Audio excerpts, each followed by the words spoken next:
এই সালাত আমাদেরকে যাবতীয় পাপাচার কাজ থেকে মুক্ত রাখে, যাবতীয় অন্যায় কাজ থেকে মুক্ত রাখে।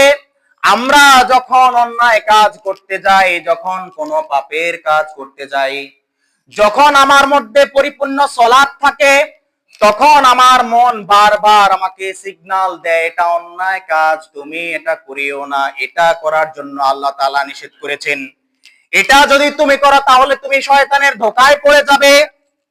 আল্লাহ তাআলা সূরা আনকাবুতের ৪৫ নম্বর আয়াতে বলছেন, ওয়াকিমিস সালাতা ইন্নাস সালাতা তানহা আনিল ফাহশাই ওয়াল মুনকার।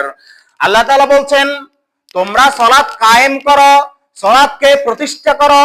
সালাত একা একা পড়ার বিষয় নয়, নিজে একা একা পড়ে চলে যাবে এটা কোনো নিয়ম নয়। আল্লাহ তাআলা পরিষ্কার নির্দেশনা দিচ্ছেন, সালাতের সময় যখন হবে তখন সবাইকে দাওয়াত দাও, যাকে দেখবে তাকে সালাতের দাওয়াত দাও।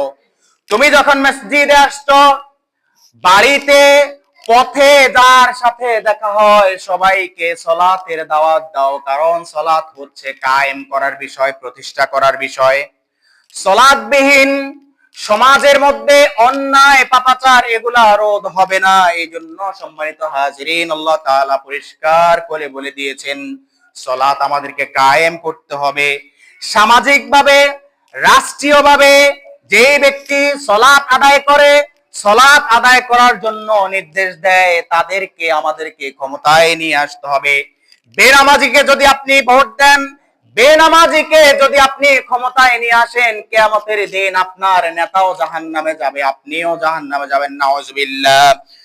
ওয়াকিমিস সালাতা ইন্নাস সালাতা তানহা আনিল ফাহশাই ওয়াল মুনকার।